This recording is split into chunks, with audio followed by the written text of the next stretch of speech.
tá ao vivo. Já entrei assim.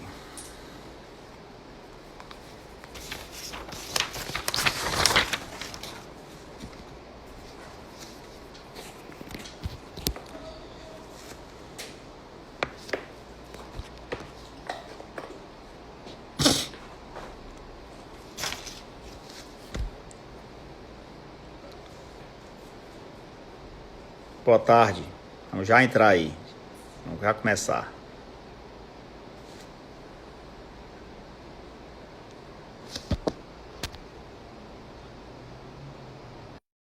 Esperar aqui chegar o nosso amigo Valdemar. Tá chegando aí. Oi, Valdemar. Prazer grande revê-lo, meu amigo. Tudo bem com você? Tudo bem, e você? Graças a Deus. Como é que tá aí esse isolamento aí? Tá descansando ou tá trabalhando muito? Nada, tudo muito intenso, de 8 da noite às 9 da manhã. Muito intenso, muitos Zooms, muito relacionamento aí para realizar eventos, fazer revisões, ajudar as equipes que estão atuando com cada cliente, né? Então, é um movimento bem diferente aí. É verdade. Estamos encontrando aí que para nós nos tornarmos ocupados, não precisamos efetivamente que o cotidiano esteja acontecendo da mesma forma que estava antes, né? A gente muita coisa a gente fazer, viu? A gente tem muita coisa que a gente pode produzir, fazer e Exato. construir novos modelos de relacionamento e de negócios, né? Isso mesmo. Mas eu tô Primeira consequência foi mostrar as fraquezas de todas as organizações e a necessidade de criar musculatura nessa trajetória, né? Então, por um lado, isso está sendo muito bom. O ruim é o lado da pandemia, né? claro, isso. Mas no Eu- lado empresarial, a gente tem uma perda grande aí de oxigênio, de capital de giro e de paralisação de muitas atividades. Isso é muito duro também, né? Verdade. Mas é muito diferente a gente poder se unir, cooperar e trabalhar uma nova trajetória. O pessoal está Você está entrando. me ouvindo bem? Como? Você está me ouvindo bem? Estou ouvindo bem. E você também está me Ótimo, ouvindo? Me vendo bem? também. Tá ótimo. Bom, o pessoal já começou a entrar aí, né? A gente estava batendo um papo aqui meio informal ainda, antes de começar o nosso assunto. O pessoal está chegando e tá todo mundo aí ansioso para ouvir aí um pouco o Valdemar Barros Filho, né, coordenador do programa da Fundação Dom Cabral no Ceará e Rio Grande do Norte, né? Tanto no Ceará como no Rio Grande do Norte. Professor da Fundação Dom Cabral na área de estratégia, né? E a gente tem uma parceria, né? Nós somos a Controller é parceira da Fundação Dom Cabral, Com muita honra nossa. a Dom Cabral nos atende aqui como empresa, é nossa consultora, que nossa empresa que nos faz sair um pouco da zona de conforto aqui, sair das nossas caixas, né? Tentar mudar um pouco a nossa configuração dentro desse cenário. Até então era a revolução tecnológica, né, o grande desafio. E também lá no Ceará Sporting Clube, né, clube da qual eu presido, também é o Valdemar, a empresa dele, através da Barros, né, a Barros Soluções, que representa a Fundação Dom Cabral aqui, que nos atende também lá no Ceará, também tem nos ajudado muito em tirar um pouco aquele estigma que o clube de futebol não é uma empresa, na verdade é uma empresa como outra qualquer. Um E privilégio. é isso aí. E o Valdemar foi superintendente do estratégico do Banco Nordeste, né? E coordenador da área de TI, gerente de várias áreas, crédito, tecnologia, auditoria, sistemas integrados. Então, é uma pessoa muito experiente, além de ser uma pessoa que tem uma didática, né? Muito, muito interessante como professor. Quem assiste uma aula do Valdemar aí, todo mundo se encanta. E a gente trazer ele aqui para conversar com a gente hoje vai agregar muito para quem vai nos acompanhar, principalmente aí os profissionais de contabilidade estão passando por um momento de, aliás, como o mundo todo, mas especialmente os profissionais de contabilidade, porque é uma profissão que não para, né? A gente precisa estar sempre trabalhando. Hoje, folha de pagamento tem que ser feita de qualquer jeito e os profissionais é que fazem as folhas de pagamento, acompanhar a legislação, aconselhar o seu cliente, né? Que muitas vezes está precisando de orientação, está um pouco depressivo, às vezes não sabe quais medidas tomar, se está indo no caminho certo. E aí a gente tem esse papel social e econômico, né? Importante. Mas, Valdemar, quem vai falar mais hoje aqui é você. Eu vou só lhe cutucar aqui para você ir colocando os bisus para a gente aí. Mas até o material teu que eu tenho, porque essa live também ela aconteceu numa rede que nós participamos, que é a RNC, né? E você lá contextualizou esse pré-crise, né? Contextualizou a crise, né? O momento da crise que nós estamos na linha do tempo e um mundo novo que virá após a crise, né? E assim, elaborei algumas perguntas para te fazer, mas eu queria também uma opinião tua, né? Não é bem uma pergunta, mas uma opinião, que eu, pelo menos, tenho sentido falta, assim, de uma forma geral, nesse momento que nós vivemos, falta de uma clareza a nível de plano estratégico. Assim. Eu percebo que, e não é um problema só local, não, é mundial. Onde você olha, eu não consigo identificar planos estratégicos para a superação da crise. Planos macros, planos por segmento. Aqui e acolá a gente vê alguém tentando produzir alguma coisa, mas não sei se por vaidade ou por vivermos ainda num mundo globalizado, mas em alguns momentos se tornam ilhas, né? As pessoas se fecham nos seus ambientes e nos seus cercados e não deixam ninguém entrar ali. Eu também não quero pular o muro. Mas eu percebo assim uma falta de plano e a gente está vivendo hoje um isolamento e até para avaliar, né, direitinho como é que a gente vai andar dentro desse isolamento, até quando é que vai ter a porta de saída, né, e afetando de forma muito cruel aí a economia e a gente sem perspectiva, ninguém sabe exatamente quais são as etapas, né? Isso não, e uma ausência de comunicação assim muito clara para o mercado, né? E como as coisas vão andar. Isso, para nós que somos gestores, dificulta a gente tomar, já que está dentro de um ecossistema, a gente tomar decisões estratégicas dentro do nosso micronegócio, né? Dentro da nossa microeconomia, do nosso microsegmento. Tu percebe isso também? Tu acha que tem acontecido ou você vê alguma coisa com mais animadora do que eu aí, nesse sentido? Sem dúvida, né? Essa é uma realidade muito presente que a gente observa. E é claro que quando a gente está num ambiente mais caótico, aí é que passa a ser importante a gente definir sentido de trajetória. E é claro que a gente precisa fazer o que se chama de olhar no farol baixo, mas também no farol alto, para adotar medidas hoje, não pensando só no presente, mas pensando também no futuro.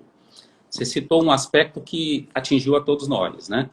A gente vem atravessando um momento singular no planeta, e nós aqui diretamente também estamos, nunca vivenciado, que afeta a todos e que requer uma visão sistêmica para que a gente possa se conduzir da melhor maneira possível. Porque a gente passa por um choque de demanda, por um choque de oferta simultâneo, e tudo acontece de uma forma muito rápida. Então, o papel de quem exerce liderança é fazer diferença numa hora dessa, para que possa dirigir de uma forma adequada, contar mais com as pessoas e ir passo a passo, porque o nível de ansiedade aumenta muito das pessoas, né? O medo de perder emprego muitas vezes leva a uma atitude paralisante, e é exatamente isso que não se quer no momento atual. A gente sabe que o medo e a ansiedade são emoções primas, e elas podem realmente fazer com que a organização e as pessoas sofram mais. Agora, o medo, por um lado, ele serve de proteção. E a ansiedade, por outro lado, ela é mobilizadora, se a gente usar na dose adequada, e o segredo está aí.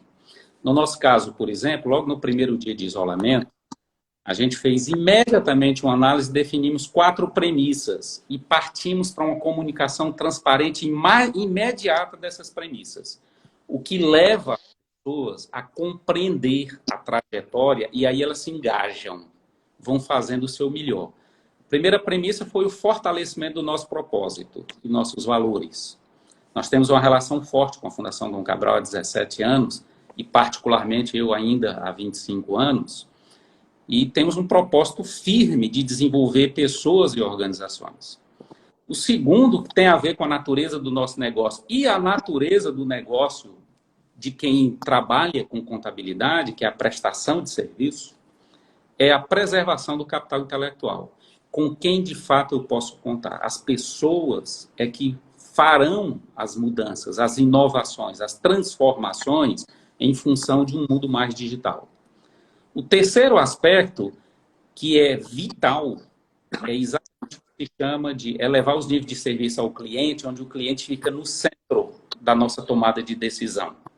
Então, a gente entra apoiando o cliente para que ele possa prestar o melhor serviço possível, a melhor solução possível no seu mercado e ajudá-lo numa trajetória de recuperação. E a quarta, que todos nós fomos atingidos, é a minimização dos impactos no fluxo de caixa. Então, buscar formas de oxigenar para manter viva a organização e fazer diferença nessa trajetória. Agora, a gente tem aprendido aí muito fortemente também, desde o primeiro momento, é o lado do lidar com a incerteza. Aprender a dialogar com a incerteza é fundamental. Do ponto de vista de cenário, a gente começa expondo todas as fragilidades das empresas, como a gente estava conversando antes aqui, mais informalmente, né? Aí partimos por uma necessidade de transformação do modelo mental. Um modelo de uma mente menos fixa e mais de crescimento, de adaptabilidade, de abundância. E à medida que a gente vai fazer isso, a gente vai se deparar com novas formas de relacionamento, como você muito bem colocou, com novos mercados de consumo, mudanças de hábitos de consumo muito fortes, de novas estruturas de mercado, de nova economia, e a gente precisa entender que sairemos de uma forma gradativa, com empresas mais digitalizadas. Agora, olhando setores, varia a situação de cada um, região, setor dentro de região e varia do ponto de vista de empresa. Então, nós que prestamos serviço temos que ter muita consciência para entender qual é a dose, qual é o remédio em cooperação que a gente precisa trabalhar para, de fato, através de um ambiente muito mais coeso, mais integrado, de mais colaboração, possamos sair juntos da melhor maneira possível. Tu consegue, nesse contexto, assim, fazer uma linha do tempo? Como é que as coisas... Como é que a gente pode planilhar isso dentro do tempo? Como é que quais são os momentos em que a gente vai conseguir superar isso? E dentro disso, quais são as etapas para essa superação? Sem dúvida. Claro que, como eu disse, a gente tem uma visão sistêmica mais macroeconômica, onde visualiza o país no contexto, mas ao olhar a organização, vai depender da situação em que ela se encontrava no momento. Por exemplo, uma empresa que já tinha um bom capital de giro para a realidade é diferente de uma empresa que ela não tinha nada. Uma empresa que buscou captação de recursos e conseguiu de uma que não conseguiu. Uma empresa que perdeu 20% do seu faturamento, ou 50%, ou 70%, ou 90%, ou parou a sua atividade, são situações bem diferentes e trajetórias diferentes. Mas em todas elas acontece o que a gente chama de uma atividade em V, onde, num primeiro momento, tem retração econômica que atinge o país e que nos atinge. E a gente vai se mobilizando e vai criando um estoque da dívida, onde é necessário ir até um movimento de chegar ao ponto de equilíbrio. E aí vai depender realmente da situação de cada um. Segundo momento, a gente busca um movimento de recuperação para pagar o estoque da dívida, já numa mudança de curva. E o terceiro momento é um momento de crescimento já zerado do estoque da dívida. Para alguns é um V aberto, mais longo. Para outros é um V fechado, muito mais curto. O que a gente precisa é definir a trajetória nossa nesta ilustração. E permitir que a gente diga claramente quais são os desafios que me faz envolver a fase 1 de sobrevivência a fase 2 para sustentação do negócio e a fase 3 para transformação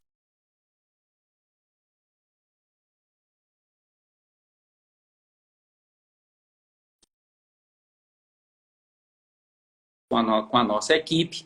Nós vamos, sem dúvida, fazer o nosso melhor. A gente até tem aplicado um simulador financeiro que ajuda a dar esse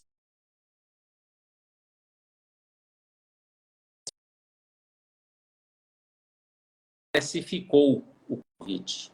A conta do Covid-19 neste ano é em torno de 4% do PIB. Próximo ano tem projeção de crescimento da economia em 5%. Então, se nós não fizermos nada, próximo ano há uma previsão de geração de superávit primário, o que significa que pagará esta conta. Mas, por outro lado, seria maravilhoso e super importante se a gente, durante esse processo, passasse pelas demais reformas, né? Já passamos pela reforma da Previdência, mas a reforma do Pacto Federativo, que está aí no Congresso com o Plano Mais Brasil, onde a PEC do pacote fiscal também está lá dentro, seria super importante, porque altera a maneira como a União, como os estados, como os municípios arrecadam receitas, dividem as suas responsabilidades entre si. E aí nós, de fato, sairíamos enquanto país muito mais fortalecido, consequentemente as empresas e, consequentemente, as pessoas. Você falou um pouco aí da economia, né, de algumas estratégias a serem desenvolvidas pelo governo federal ou pelo Congresso Nacional para tentar minimizar ou tentar viabilizar o país. E o momento é delicado e complexo, né? E tem sempre essa coisa aí da relação econômica, a crise econômica e aliada à crise epidemiológica, né? Como é que você contextualiza isso? Como é que a gente consegue conviver, ou se dá para conviver com as duas crises de forma a nos garantir uma sobrevivência, ou nós vamos precisar nos libertar da crise econômica, ou seja, voltar a funcionar mesmo agora e deixar a crise... Essa é a visão tanto do professor como da pessoa, né? Do Valdemar em si. Como é que você contextualiza isso? Acha que nós estamos ainda sem sabermos como conviver com isso, de forma geral? Essa sua pergunta é super importante, né? Do ponto de vista de não sabermos como conviver, essa também é uma realidade, porque isso é tudo novo para todos nós. Todo dia nós estamos num processo enorme de aprendizado. E é necessário nós estarmos refletindo até para gerar legado desse aprendizado. Capitalizarmos nas nossas organizações esse aprendizado, sairmos muito diferentes para melhor. Agora, quando você olha a questão epidemiológica, que é o grande fator causal que atinge o mundo, vis-à-vis a questão econômica que nos atinge, os dois nos atingem frontalmente, a gente precisa dar uma resposta com visão sistêmica e com o que a gente chama de ambidestria estratégica. Em visão sistêmica, no lado epidemiológico, a gente vê que tem um contexto que é proteção. É buscar formas de quebrar a cadeia de transmissão. Daí, nós fomos para o isolamento social. Daí a necessidade de ampliar testes. E quanto mais tivermos, mais segurança nos vai dar, enquanto se resolve uma questão de vacina, com a projeção aí para provavelmente o início do próximo ano. Por outro lado, a assistência é um outro componente aí para enfrentar, onde esse achatamento da curva do contágio, eles, nesse momento no Ceará, em que estamos no momento de pico, o lockdown foi necessário.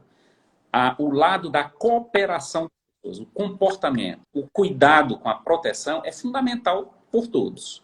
Nós tínhamos aí uma taxa de aproximadamente 26% da população na prática em isolamento, um índice muito baixo, que com o lockdown já subiu para quase 60% imediatamente, o que é fundamental.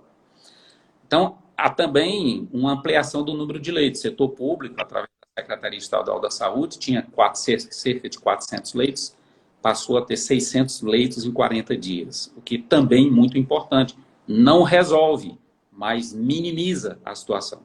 E um terceiro aspecto é o fluxo do abastecimento, para que as pessoas continuem se alimentando, o que no caso de um país continental e variado como o nosso, nós tivemos um primeiro momento aí de desequilíbrio, mas logo depois voltou uma situação de equilíbrio muito importante para todos nós. Agora, nesse contexto entra a solidariedade, porque nós estamos olhando o lado econômico, e dentro do econômico nós temos duas vertentes importantes. São as pessoas, as famílias, a outra são as empresas, né? E dentro da vertente pessoas, nós temos uma situação da necessidade de transferências diretas, que já está acontecendo, com assistência financeira direta a famílias num ambiente mais informal, de uma população mais vulnerável, aí já viabilizando R$ 600 mês para esse público, que é fundamental, além do Bolsa Família, né? No lado empresa, nós temos uma disponibilização aí do BNDES e os demais bancos repassadores de cerca de 5 bi para capital de giro, para as pequenas e médias empresas, para poder dar um suporte. Agora, a gente precisa entender que nesse lado econômico, estarmos oxigenados é fundamental, mas nós, olhando o cenário, nós não estamos passando, e ainda bem, por uma crise econômica. Nós estamos passando por uma crise de retração econômica. Nós não temos no país uma crise de liquidez, nós temos uma crise de fluxo de liquidez. Daí a necessidade das organizações poderem captar mais rápido. Eu participei, até contava lá na RNC, de um webinar com o encontro setorial dos bancos para explicar essa questão de demora na captação de recursos dos clientes, onde eles demonstraram que eles foram para o mundo digital todos para ter um processo muito mais rápido e aquelas organizações com esses dois componentes presentes, informações consistentes, onde quem presta esse serviço sabe o que nós estamos dizendo, organização de médio porte, desestruturada nos seus eventos, nas suas transações, compromete do ponto de vista de resultado, compromete do ponto de vista de gestão, compromete do ponto de vista de informação, aumenta risco. E o outro componente é a gestão. Então, quando a organização já está nesse nível, ela muito mais rapidamente consegue a sua captação. Então, tem um para casa importante e rápido a ser feito por cada um nesse sentido, né? Para que a gente possa juntos realmente tirar o melhor proveito e fazer o nosso melhor nesse processo. Eu falei em ambidestria estratégica, que no nosso caso, desse momento, significa que é um aprendizado para a maioria das empresas que não trabalhavam em ambidestria estratégica. Tá? Eu poder ter uma estratégia em que eu trate o presente e eu também trate o futuro. E eu vá andando e caminhando muito bem nos dois caminhos. Então, na trajetória, eu estou fazendo implementações nas duas vertentes, que nesse momento é fundamental. É o olho no peixe e o olho no gato, né? Isso. Valdemar, e com relação à gestão das empresas, qual a tratativa nesse momento sobre a gestão durante a período de Covid? Quais são as medidas que você julga as mais importantes? Você colocou aí que a primeira, talvez uma principal delas, seja você conseguir fortalecer o seu caixa, né? Buscar situações com capital de terceiro, não tem jeito, e procurar as melhores taxas. Eu, por exemplo, consegui buscar boas taxas aqui com o Banco Nordeste, taxas assim muito atrativas, 2,7 ao ano, né? Eles, uma linha de crédito que veio do BNDES, eu acho que foi do FNE, mas FNE. FNE. Não existe isso aí, né? É um dinheiro quase que dado. O juro total no final que eu vou pagar é R$ 3.000, somando todo o juro que eu vou pagar, para pagar em 36 meses, a partir de janeiro. Estou dando uma dica aqui para os colegas, porque esse dinheiro está disponível aí. Você falou aí que tinha 5 bi para isso, né? E além de outras linhas, né? O próprio Banco do Nordeste tem outro com a taxa quase similar a essa, um pouquinho, talvez, depende da variação, porque ela leva a TJLP, mas a Caixa Econômica também, né? Com a linha do Sebrae, com a taxa de 1,19 ao mês. E eu acho que para capitalizar, dá para todo mundo se capitalizar. Claro que tem que ser rápido. Não adianta você também... Não, vou deixar para fazer isso quando faltar dinheiro. Eu acho que não é isso, né? Eu acho que a gente tem que procurar já deixar o caixa com condições de enfrentar aí o que for preciso, né? Isso é uma boa estratégia? E quais as demais? Assim, demissões. O pessoal fala muito, vamos demitir o pessoal e tal. Eu vi agora uma empresa não, um clube de futebol aqui de São Paulo, botou um monte de gente para fora. Às vezes é um cara que está especializado, um cara qualificado, às vezes, né? Gente que daqui a pouco você vai precisar desse pessoal trazer de onde? Do mercado? Como é que vai estar isso? Será que a gente tem que botar assim o carro na frente dos bois assim de uma vez ou isso merece uma análise estratégica mais sofisticada? Merece uma análise estratégica mais sofisticada e esse primeiro ponto que você cita aí da proteção ao caixa é muito importante. A gente tinha colocado em 3 fases, o que nós chamamos de fase 1, gestão da crise, que é cuidar dessa sobrevivência, onde a proteção ao caixa é importante, o monitoramento dos recursos, captação, negociações, gestão de inadimplência, fazer uso dos benefícios tributários, trabalhistas, que inclusive assegura emprego. Uma grande diferença aí nesse processo está no que a gente chama de liderança e gestão. Quer dizer, existe o caminho mais fácil, que ele é tortuoso, que ele enfraquece, que sai muito menor e que aumenta a interrogação do futuro dessa organização. Existe o caminho que é menos fácil, é mais complexo, é mais incerto, mas é o caminho em que você passa a conhecer mais de perto a si, as pessoas, as equipes, as lideranças e adota medidas diferenciadas. Estabelece um caminho claro. A primeira fase, como dissemos antes, primando pelo relacionamento com o cliente e mercado e mantendo uma operação com excelência. Segundo aspecto é o cuidado com o estado físico, emocional dos colaboradores, né? Dos demais stakeholders participantes ou grupos de interesse participantes da sua cadeia de valor. O terceiro aspecto é manter de uma forma contínua alinhamento e comunicação em ambiente virtual. Porque isso é que faz as pessoas fazerem no dia a dia. E em passo a passo, as pequenas conquistas que forem acontecendo, você comemora, você celebra e vai para frente e celebra com persistência. E o quarto é esse que você citou da proteção ao caixa. Mas isso é apenas para cuidar da sobrevivência. Cuidar só da sobrevivência não promete a empresa no futuro. Daí a necessidade dessa liderança trabalhar simultaneamente em 2 outras fases. O que a gente chama. E aí a dose vai ser em função da capacidade da organização. Segunda fase, gestão na crise. Qual é o foco? Sustentação. O que é que vai fazer? Coisas como revisão do portfólio, alinhado ao novo cenário, faz uma análise de cenário que muitos não estavam acostumados a isso, quem estava tem uma vantagem comparativa agora, tá? E busca elevação da participação de valor pelos clientes com reconhecimento como parceiro estratégico na trajetória. No caso aqui das empresas de contabilidade, e isso é muito importante, ser visto como parceiro estratégico, como parte da trajetória para a solução. Um terceiro aspecto são os estilos de liderança de home office, respeitando a individualidade e buscando aumento de produtividade, como tem acontecido com muitos. Inclusive, já temos vários dos nossos parceiros, incluindo vocês, que fizeram mudanças grandes na operação, na forma de operar, de interagir, numa estrutura mais horizontal, numa estrutura mais fractal, mais em rede, e que está aumentando a produtividade, que vai sair diferente. Um quarto aspecto é a ampliação da presença digital nos mercados-alvos. Muitos estão buscando contratação de serviços ou desenvolvimento de novas soluções de e-commerce para poder estar muito mais presente no mundo digital, além de um quinto aspecto na sustentação, é uma intensificação nessa comunicação com o mercado. Agora, a terceira fase, veja que não é linear, não é linha do tempo, eu posso fazer simultâneo isso, equacionado, e agora eu monitoro a fase 1 e ela é permanente até o fim, eu parto para 2 e 3.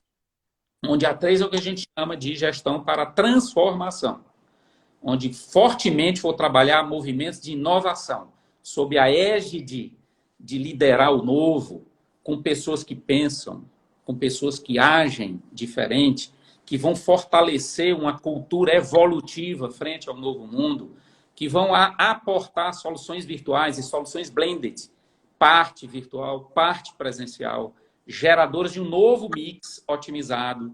E aí parte o que lá atrás você tinha comentado. Eu preciso agora fazer revisão do meu modelo de negócio, da minha estrutura organizacional, do meu plano estratégico, com um olhar dinâmico, com rápidas revisões a cada 4 meses, mas também com um olhar de médio prazo para trazer importantes decisões para o hoje, na trajetória para o médio prazo, e o fortalecimento de uma cultura, propósito, competências, novo mindset, com intensificação de desenvolvimento dos líderes e transformação digital.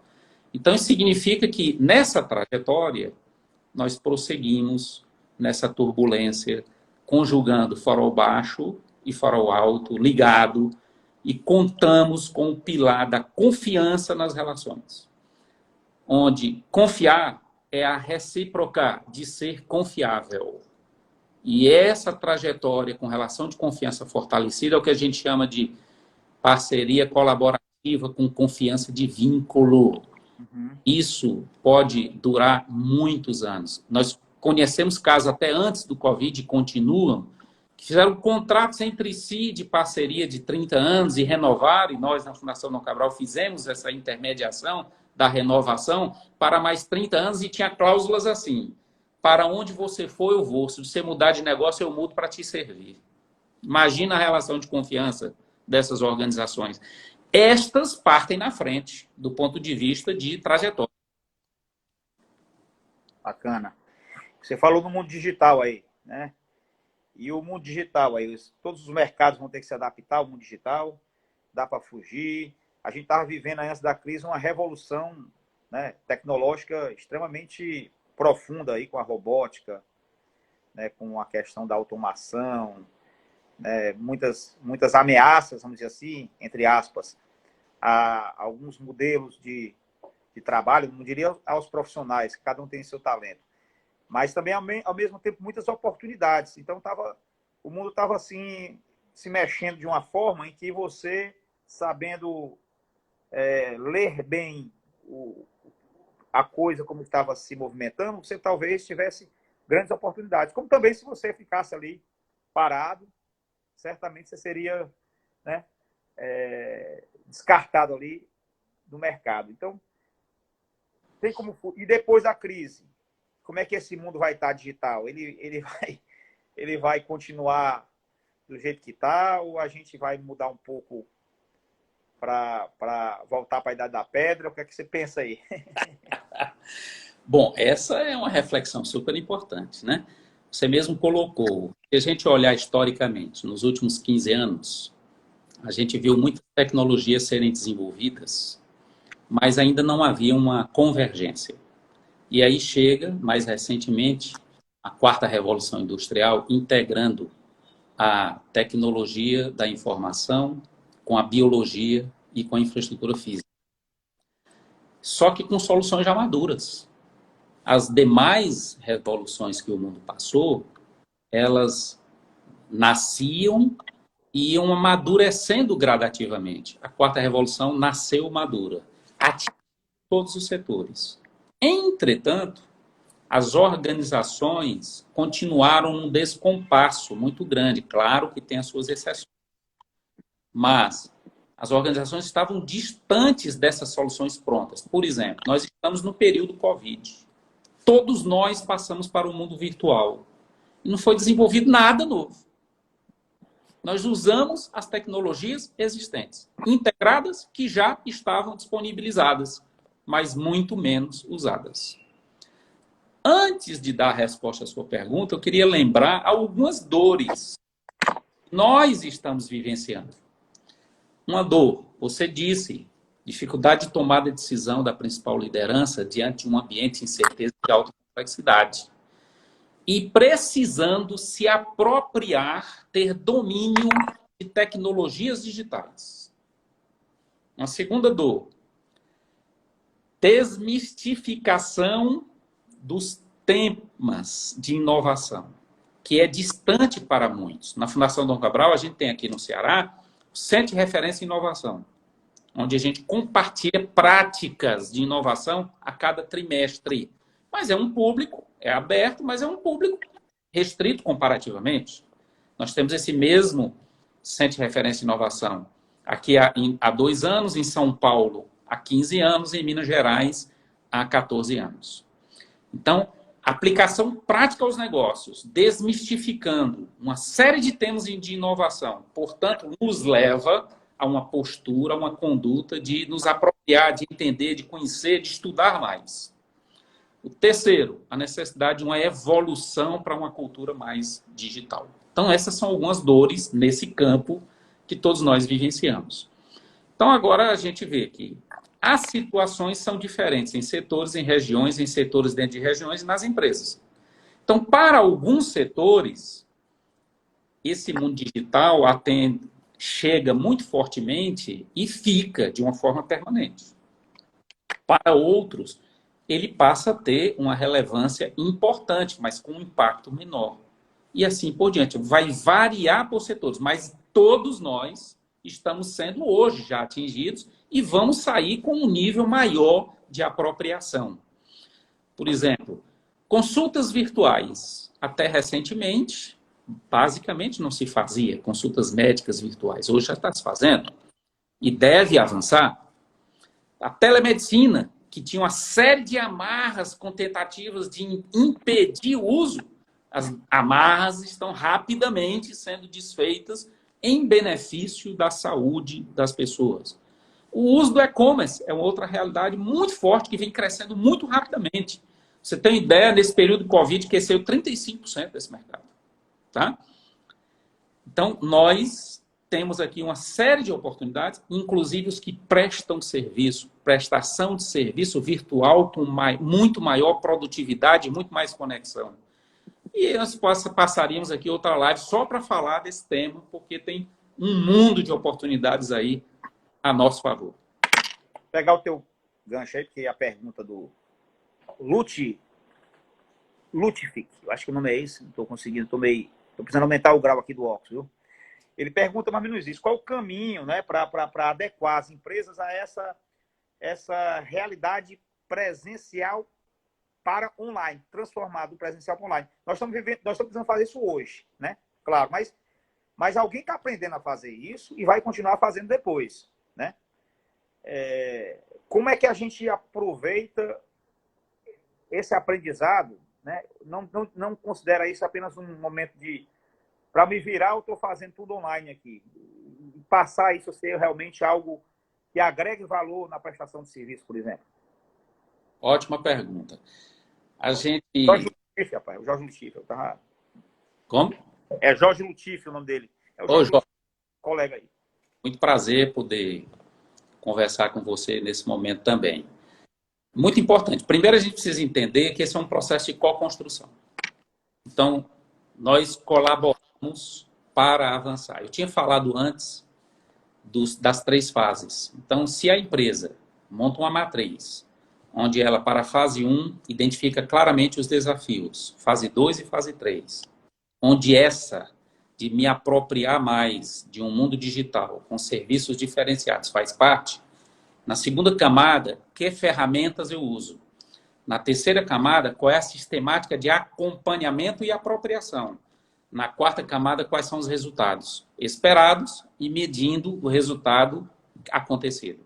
Se eu faço isso e vou na trajetória, então eu vou perceber, inclusive algumas das nossas organizações parceiras já estão nessa fase, já estão definindo políticas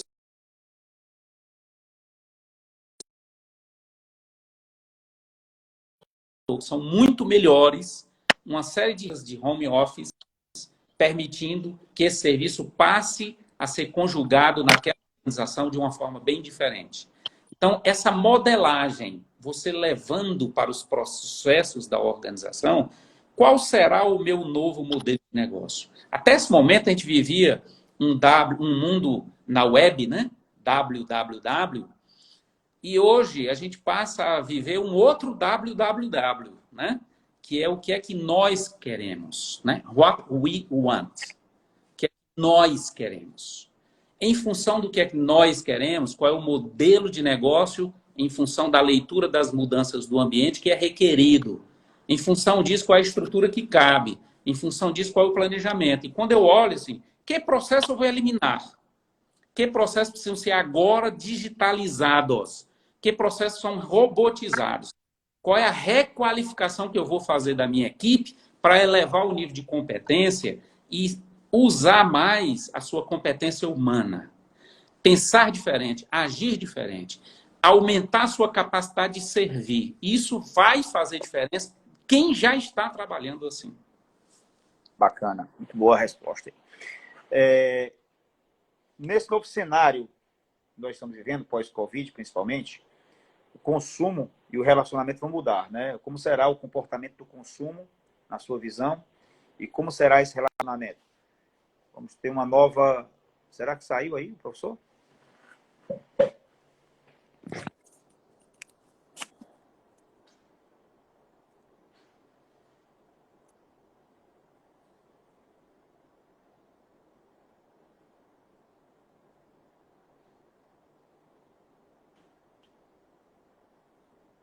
Eu acho que o professor saiu aí sem querer, ou alguma coisa aconteceu, caiu lá o sinal dele. Vamos esperar ele voltar aqui.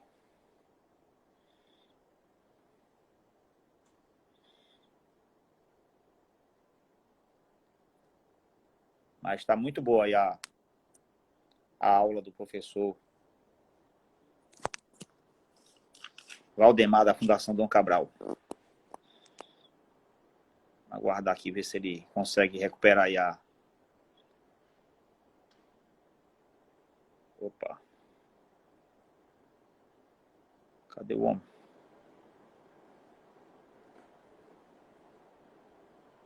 Aqui. Acho que eu consegui localizar ele aqui.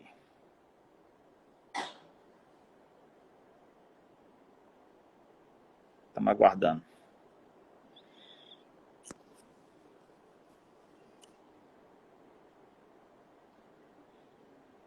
Está aguardando aqui o sistema que já está tentando trazer de volta aqui.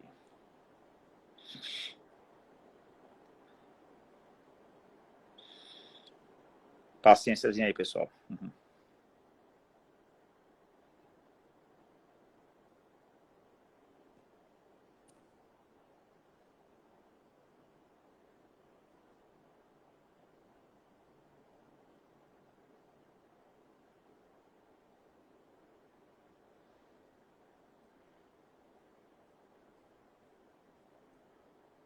Eu acho que ele caiu de novo. Vamos ver se ele volta aí.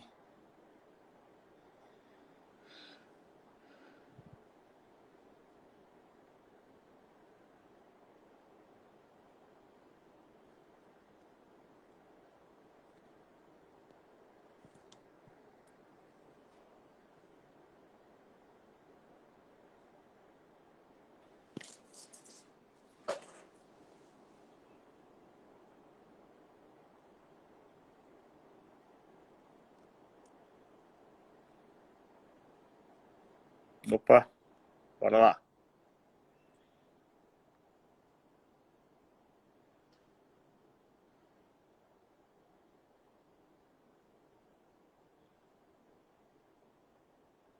Tá aguardando aqui, ver se consegue fazer a conexão novamente.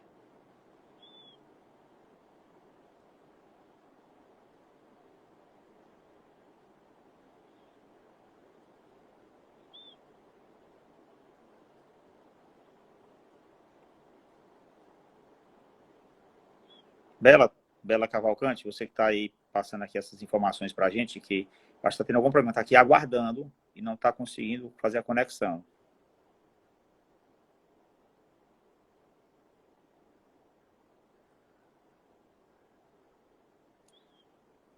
Era bom ele solicitar a participação para ver se a gente consegue... Opa!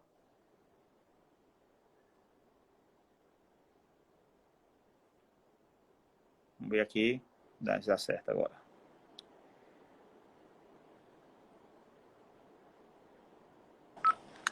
Opa, voltou aí. Mil perdões, rapaz. Deu uma saudade de Fui você. afastar aqui o celular, toquei sem querer e caí.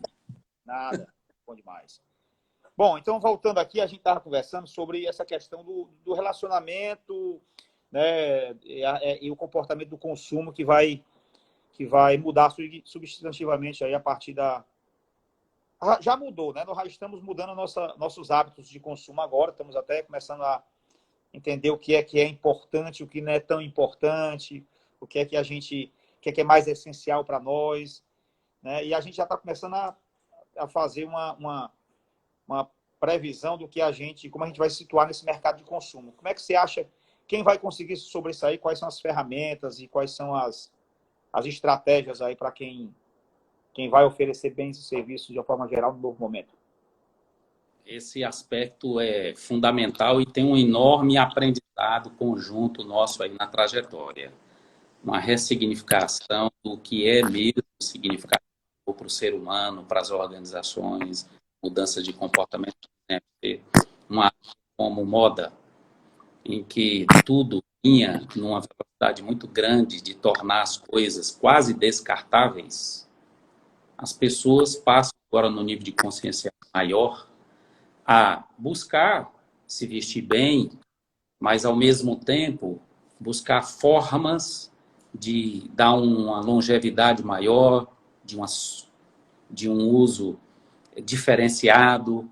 Então, a gente vê que o consumo vai mudar o comportamento, ou já vem iniciando algumas mudanças, né? Agora, a grande mudança que nesse momento nós estamos vivendo é na percepção dos nossos riscos e no reconhecimento das nossas fragilidades, levando a gente a entender a importância de uma maior humildade. A uma humildade inteligente, a uma humildade que nos leve a realmente poder conviver melhor como empresa, pessoas, como sociedade. A gente sabe que parte da população passa a ter uma postura de consumo mais consciente, do significado dos seus valores, e diante de um cenário em que há perdas de renda da família, perdas em termos de aumento de emprego, e é uma realidade diferente, que a gente precisa juntos ajudar a mudar esse cenário, né? Você tem uma ideia, as pesquisas revelam, né, no mercado B2C, aquele em que atendemos aos nossos consumidores, a pesquisa recente nos mostra, né, que o e-commerce veio para ficar. Então, as vendas virtuais, elas vieram mesmo para ficar, crescem e se fortalecem. Eu até citei o índice de crescimento agora, 35%. Né? Um segundo aspecto que a pesquisa mostra, aponta, é para um crescimento de produtos prazerosos desde que caiba no bolso. Então, agora tem essa condicionante. Também o aumento da cobrança em relação a marcas, aos valores que praticam, ao cuidado com as pessoas, ao cuidado com o planeta, o papel daquela organização frente à sociedade. Daí passa a ser muito mais relevante uma organização por propósito, muito claro, as pessoas muito engajadas no tipo de impacto que produzem no seu entorno e para o mundo. E isso é até paradoxal, porque quando você olha hoje, por exemplo, a China, que já está pós-Covid, houve um aumento do consumo de bens de luxo. E é difícil esse comportamento se repetir aqui no Brasil. Então, nós teremos comportamentos diferentes aí nesse processo. Agora, no mercado B2B, que é o mercado da nossa relação empresarial, né? Negócio a negócio.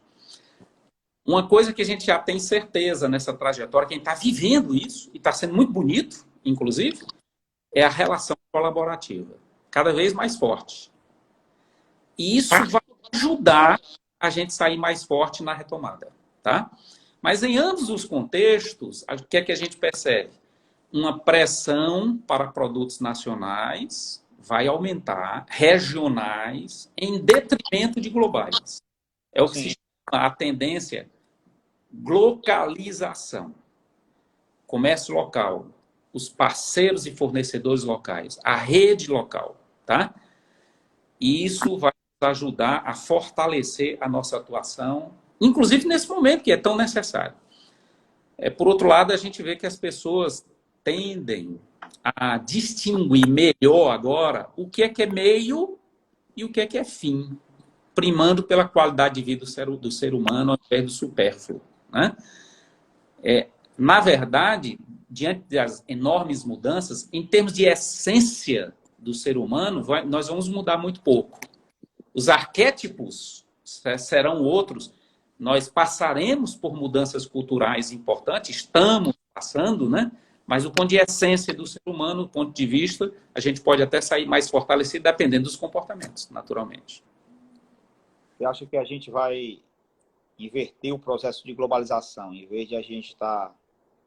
O mundo está, assim, uma ilha, vamos trazer todo mundo para o aspecto mais nacionalista, cada país vai produzir seus próprios bens de consumo, seria mais ou menos isso, para se libertar um pouco de estar dependendo de terceiros, como nós estamos hoje, né? Nós estamos com dificuldade na aquisição de medicamentos, na aquisição de respiradores, como tem aí se importado muito, né? O país, vários países, né, ficaram na mão de alguns outros, que têm mais insumos, têm mais equipamentos, ou produzem, né, em escala insumos e equipamentos que hoje nós estamos precisando para resolver o problema local aqui. Então, eu acho que é isso, né? Vai inverter um pouco esse processo de globalização, vai ter um repensar nesse sentido.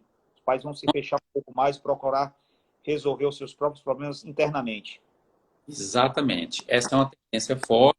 Alguns movimentos acontecem, não só do ponto de vista de ação local, movimentos mais integrados, cooperativos, mas inclusive formação de diferentes blocos econômicos no mundo, né? São vários os países, por exemplo, o Japão, já, digamos, são medidas legais de não se comprar da China para reduzir essa dependência. Tem incentivo quem não comprar da China, tá? Então, nada contra a China, e sim para movimento de redução de dependência. Então, nós já estamos vivendo isso, tá? Essa é uma tendência mundial e que aqui no Ceará nós também já vemos empresas buscando fornecedores locais para resolver juntos a situação. É muito diferente de eu te corto. Não, meu amigo, eu não te corto. Eu te classifico nesse momento temporariamente por níveis de liquidez. E como é que nós podemos ser parceiros na trajetória e nós vamos sair muito mais parceiros. E também a percepção que eu tenho é que nós vamos ter que conviver em uma economia menor, mais achatada, por exemplo.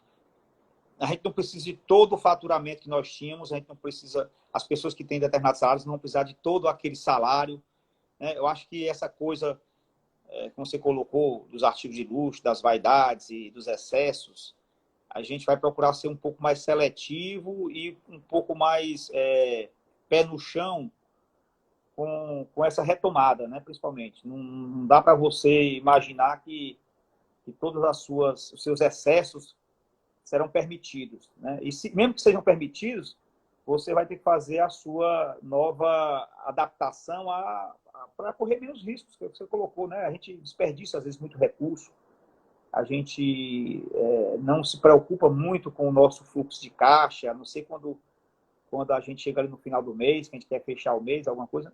Acho que vai ser uma regra, né? Como um todo. Essa é uma mudança de cultura forte. Essa educação financeira é fundamental. Bom, estamos caminhando aqui já para o final, ver se a gente consegue mais uma pergunta, né? Tudo falando agora pós-Covid também, né? Novas empresas, nova economia, novo consumo. Quais as principais características que essas novas empresas, para esse novo normal, vamos dizer assim, novo momento em que nós vamos viver, que vai ser o nosso novo normal. Esse normal antigo vai deixar de existir, né? Então, como é que a gente vai viver esse novo cotidiano? Augusto aí até comenta que a gente pode viver bem com medo, de fato, a gente pode viver, né? E quão importante é a gente fazer juntos essa reflexão. A gente precisa primeiro pensar nas habilidades que nós estamos precisando nesse percurso. E aí, novas capacidades que nós precisaremos nos apropriar. Nesse percurso, o que é que a gente precisa? Aprender a estabelecer uma visão sistêmica. Porque isso vai nos ajudar a fazer as conexões e dar segurança à trajetória. segundo aspecto é estabilizar informação. Nós somos muito bombardeados por informações, um volume expressivo de fake news e um volume expressivo de informações negativas que afetam o nosso emocional, afetam o nosso mental. Já é muito difícil nós passarmos pela trajetória que nós estamos passando. E ainda colocando-se um peso muito maior nas nossas costas, aí é que fica mais difícil a trajetória.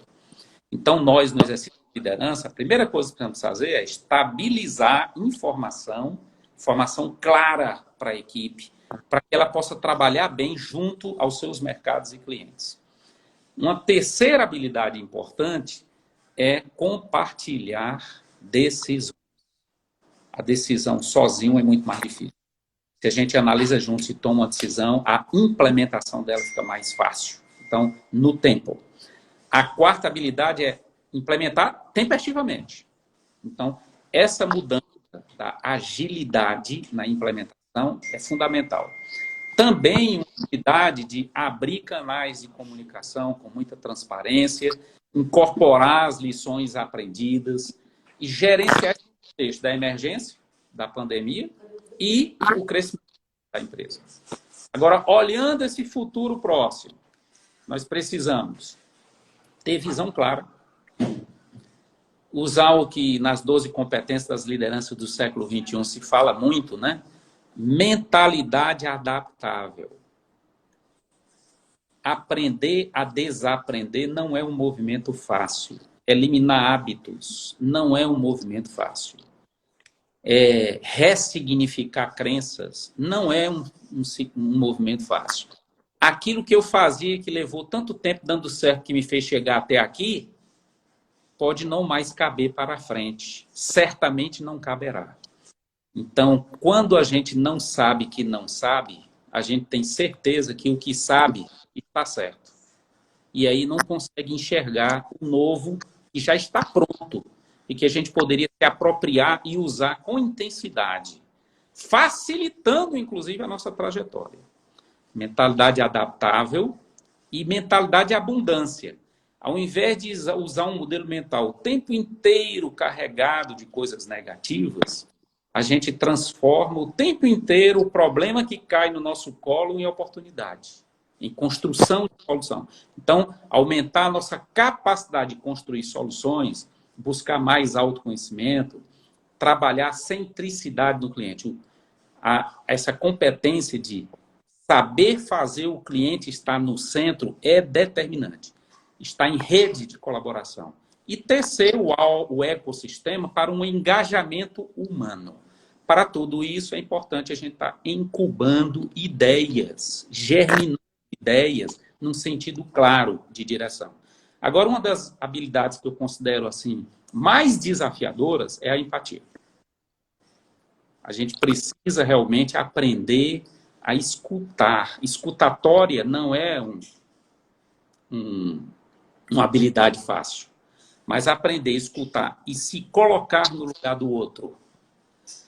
Isso vai nos ajudar a ter generosidade, que é tão vital nessa trajetória, né? A gente vai colocar os holofotes sobre a equipe.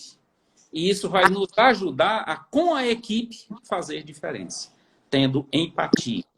E a empatia nos ajuda a prestar atenção e ter compaixão, que é uma virtude importante do ser humano, né? Virtude do homem é agir humanamente.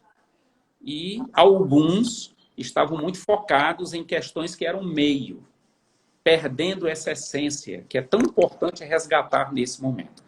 Criar formas de perceber melhor o outro. Professor, nós só temos aqui 1 minuto e 15 segundos, mas só para falar aqui que nós falamos sobre novas formas de relacionamento, uma nova sociedade, um novo mercado de consumo, novas estruturas de mercado, uma nova economia, uma nova política e muitas novas tecnologias, né? Eu acho que isso aí é mais ou menos o contexto que a gente conversou aqui. Te agradecer, professor, pela sua participação, né? Desejar primeiro saúde aí para que você continue nos brindando aí com essas suas aulas e suas consultorias e te deixar aqui à vontade nesses 40 segundos para as suas considerações finais. Bom, para mim é um prazer muito grande a gente poder ter esse diálogo e interagir sobre uma temática tão importante. E a grande mensagem é a importância de fazermos o nosso melhor para agregar valor na jornada dos nossos clientes. Usar a nossa energia para poder pensar e agir diferente. E no movimento de colaboração,